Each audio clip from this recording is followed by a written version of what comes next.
Hello, Math 1224. This is Dr. P with Lesson Launch 19.3, Más o menos.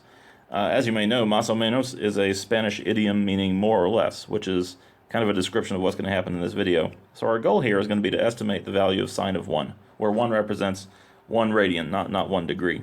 And the agenda is going to be as follows. Now, usually I don't tell you what my agenda is, but here I will tell you. First of all, we're going to use a Taylor polynomial to estimate sine of x when x is 1. And then once we've done that, we're going to use the Lagrange error bound, which is what we did in the last video. We're going to use the Lagrange error bound to figure out how far off we are, or how far off we could be. We won't know how far off we are. If we knew that, we'd know the answer to this question. So how to figure out how far off we could be. Okay, so first of all, just a reminder, the Taylor polynomial, or Taylor series for sine of x, is the sum from k equals 0 to infinity, negative 1 to the k, x to the 2k plus 1, over 2k plus 1 factorial. And you can find that on your series information sheet, or on the reference sheet that Renaj and Trevor gave us. But just as a reminder, why in the world would something like that be true? The reason this is true is that this function here, when you look at it at x equals 0, has derivatives of, let's see, how does it go? 0, then 1, then 0, then negative 1, then 0, then 1 again, and so on. And if you were to take successive derivatives of this function, you would get exactly the same derivatives. And it's a fact that if you have two analytic functions and they have all of the same derivatives at the same point, they're the same function. Anyway, if I write down the first few terms of this series, I get sine of x is approximately x to the 1 over 1 factorial minus x to the third over 3 factorial plus x to the 5 over 5 factorial. And I'm just going to stop there. Notice I'm using the approximation symbol, or about symbol, so I don't have to put the dot dot dots here. But I'm going to use that to get an estimate for sine of 1. So here we go. Sine of 1 is approximately 1 to the first over 1 factorial minus 1 to the third over 3 factorial plus 1 to the fifth over 5 factorial. Now let's see how good our decimal arithmetic is here. Those terms are going to be 1 minus 1/6 plus 1/120th. And if I write those in decimal form, I think 1 minus a 6, that's 5/6. I don't think that. I absolutely know that. But that's 0.833333. Just get as much precision in there as I can. And then 1/120th, I believe, is going to be 0. I think it's like 100th of that, actually. It's kind of cute. Because what would 1/120th times 100 be? It'd be 100 over 120, which is the same as 5/6. That's cool. Sorry, I like little number connections like that. I'm kind of a nerd about this type of thing, as you might have surmised.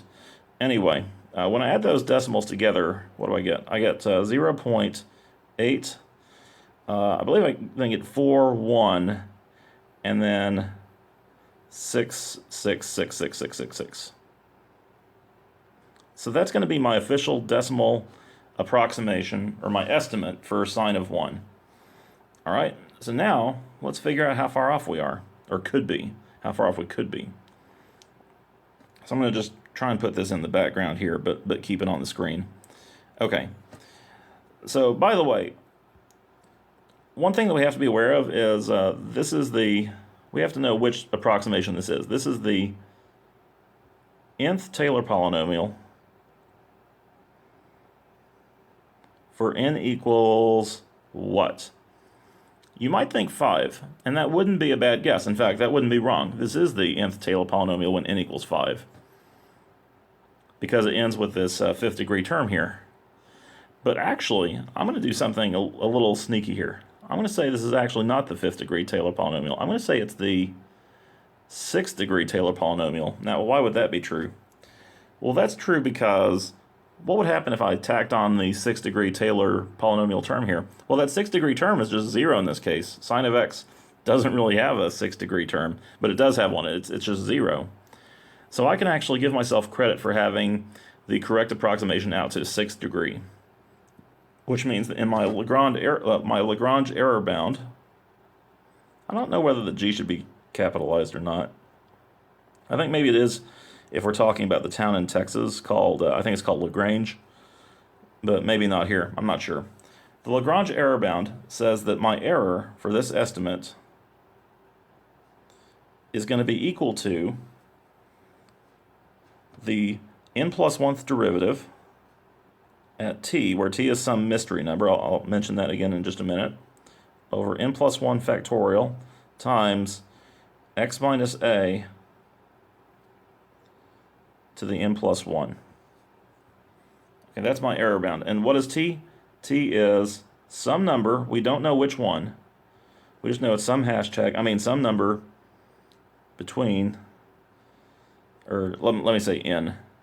So some number n, there we go, in the interval from a to x.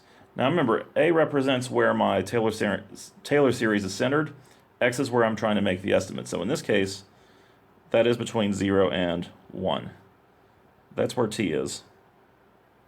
Okay? So what I know is that my error has to be equal to this number.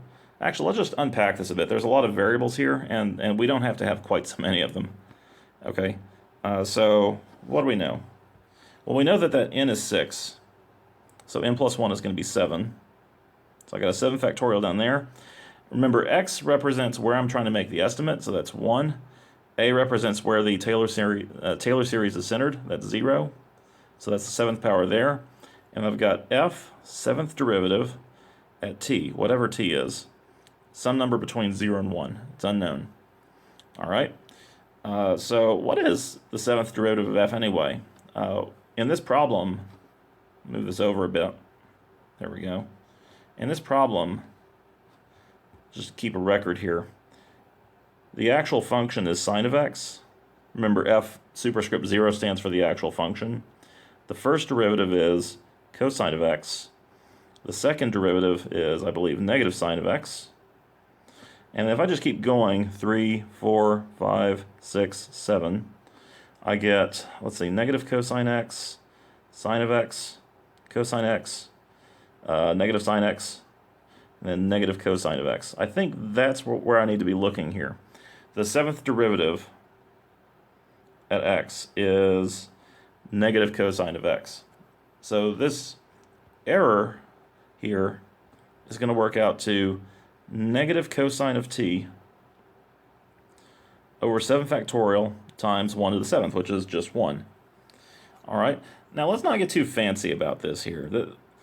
We could try and get some real insight about how negative cosine behaves for t between 0 and 1. But I'm actually going to go real simple on this. Here's the one thing that I know about cosine of t, or negative cosine of t over 7 factorial. First of all, I know that negative cosine of t, whatever that is, it has to be between negative 1 and 1. And sure, I could probably do a bit better than that if I thought really hard about what 1 radian is. But I know that that number is going to be between negative 1 and 1. So what that tells me is that this number here is somewhere in negative 1 to 1.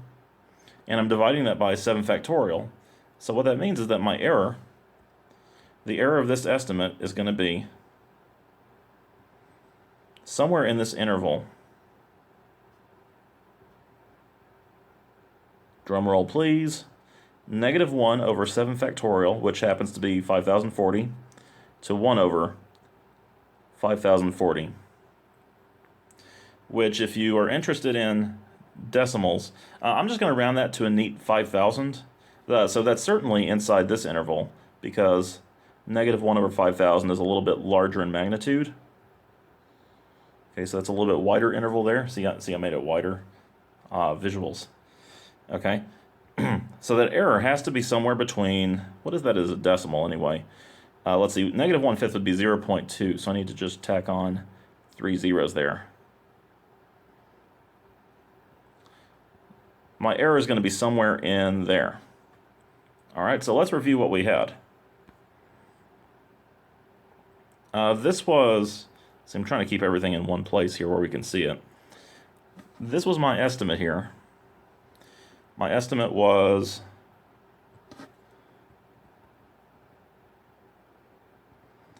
0.841666666. I'm reminded of this new Bon Iver song called 666 that I really like. I don't know why they called it that. I don't think it's a Satan thing. Maybe it is. I guess I'm digressing here. Anyway, that's my estimate, and then my error is somewhere between 0.0002 and negative 0.0002, which means that the actual value, now this is the real moment of truth here, the actual value of sine of 1 has to be somewhere in the interval. So I'm trying to give myself as much space as possible here. Let me just move over a bit. It's got to be somewhere in the interval, this number, minus 0.0002. So that's 0.841466666. And then that same number plus 0.0002. So 0.8418666. So I believe that I've nailed down sine of 1 to 3 decimal places here. Now, it might round to 0.841, it might round to 0.842, but I'm going to allow myself plus or minus 1 in that last decimal place here. And now I'm going to ask Mr. or Miss Calculator, I don't know if the calculator is gendered really, I'm going to ask the calculator to actually compute sine of 1 for me. So wish me luck. Let's see, sine of 1 is, again, drum roll please,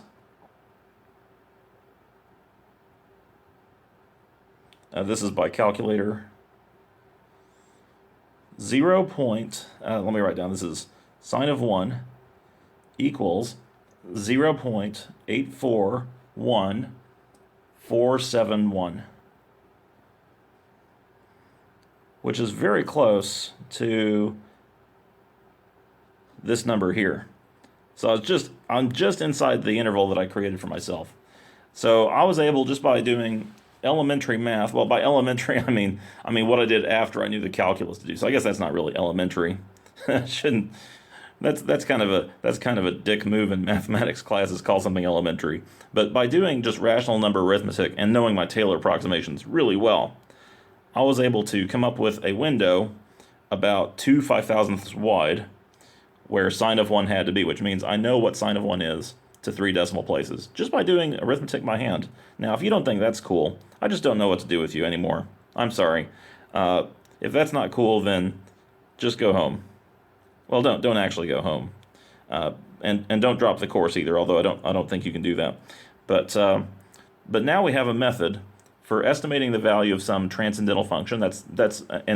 Sine is an example of a transcendental function, and we have a way of figuring out how far off we could be. And it appears to be pretty reliable. So we will practice this in class, and that is it. Thank you for your attention. See you soon.